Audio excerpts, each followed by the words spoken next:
Jokowi dan Gibran dalam kepungan sosok kuat di belakang Prabowo. Ya, Gibran itu harus berani tampil bahwa apa yang dia lakukan itu sesuatu yang melanggar. Apakah Prabowo mau rela bahwa pemerintahan dia itu kendalikan dari belakang oleh seorang Jokowi lewat anaknya? Toh dia punya kepentingan dia sendiri. Menurut saya itu agak berlebihan. Saya tidak bisa membayangkan.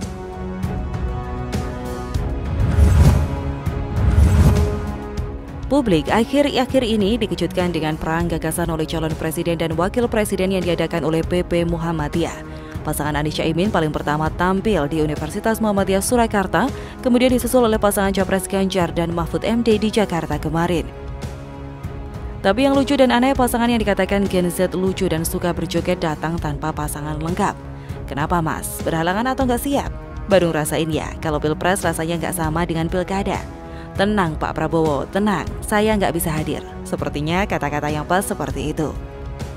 Ya, Capres nomor urut 2 Prabowo Subianto menghadiri dialog terbuka Muhammadiyah bersama calon pemimpin bangsa di Universitas Muhammadiyah Surabaya, Jawa Timur.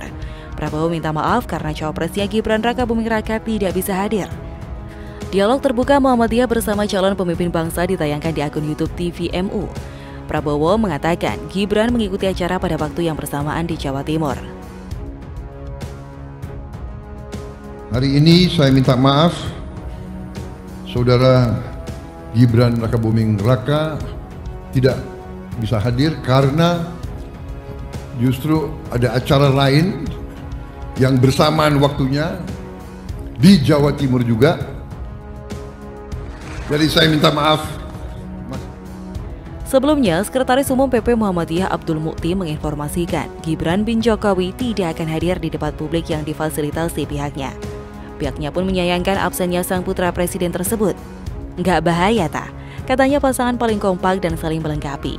Apa takut dicecar soal pelanggaran-pelanggaran yang terjadi pada saat ini seperti menabrak hukum atas putusan MK dan deklarasi abdesi kemarin?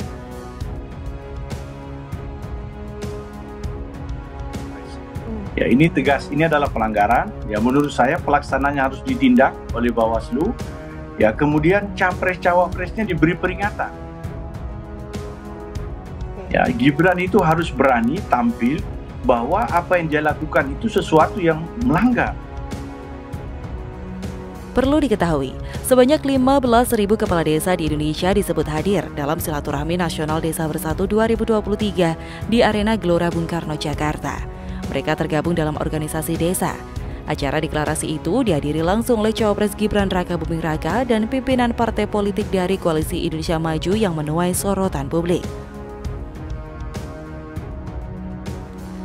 Bahkan yang menarik, Ketua PBB Yusril Iza Mahendra mengkonfirmasi ada sekitar 15.000 kepala desa di Indonesia yang hadir di acara tersebut. Pihaknya menyatakan Desa Bersatu menjadi wadah perjuangan kepentingan organisasi desa secara nasional. Alhasil, acara tersebut dipermasalahkan dan dilaporkan karena melanggar peraturan pemilu. Namun, Ketum PBB sekaligus Guru Besar Hukum Tata Negara Universitas Indonesia Yusril Iza Mahendra berkomitmen membantu pasangan Prabowo Gibran, khususnya dalam menghadapi permasalahan hukum di masa mendatang. Yusril juga berkomitmen untuk membantu Gibran dan Prabowo menjadi pendekar hukum dalam menjalankan roda pemerintahan Indonesia ke depan. Menurut Yusril, adanya nama Mahfud MD yang juga ahli hukum dan tata negara sebagai cawapres bagi Ganjar Pranowo juga semakin membuat peran dirinya akan semakin besar di bidang hukum untuk membantu pasangan Prabowo Gibran. Yusril juga berharap dengan kehadiran sosok generasi muda seperti Gibran, akan banyak ide dan gagasan segar untuk membangun bangsa Indonesia ke depan. Walaupun saya ketua partai, tapi saya tidak dapat melepaskan diri saya sebagai seorang akademisi dalam berbagai disiplin ilmu, khususnya akademisi di bidang hukum tata negara. Andai pun dikatakan bahwa ya meskipun kontroversial kita jalan terus mengajukan Pak Gibran, ya saya sebagai anggota koalisi mengatakan ya saya menghormati putusan koalisi. Begitu, jadi menjadi catatan sejarah, jadi pengetahuan umum bahwa saya sudah mengemukakan satu pendapat seperti ini Tapi kalau misalnya mau ditempuh jalan terus, ya saya menghormati itu putusan demokratis, tapi jangan sampai saya tidak menyampaikan apa yang saya tahu dan saya paham. Tapi tunggu dulu, Anda deklarasi kemarin itu mendukung Ganjar Mahfud atau Amin. Pasti para kepala desa sudah dipanggil aparatur beberapa hari sebelum acara. Mereka digembosi dengan intimidasi. Untuk deklarasi kepada paslon yang ini, tentu saja aparatur akan tutup mata, karena dukungannya menguntungkan Neo Orba. Tapi publik yang cerdas masih percaya Tuhan akan selalu melindungi Indonesia dengan caranya. Semakin ditakut-takuti para kepala desa justru akan semakin memupuk dendam di dalam batinnya. Dengan cara diintimidasi dan diancam, itu sama artinya dengan merendahkan martabat satu sosok yang paling disegani di kampungnya. Dan sudut pandang kira ini akan menjerumuskan Jokowi dan keluarganya. Karena 9 partai di dalam koalisi Indonesia Maju diisi orang-orang besar di belakang Prabowo sejak Pilpres 2014 sampai Pilpres 2019. Nggak bahaya tak Pak Jokowi dan Gibran? Lalu bagaimana menurut Anda?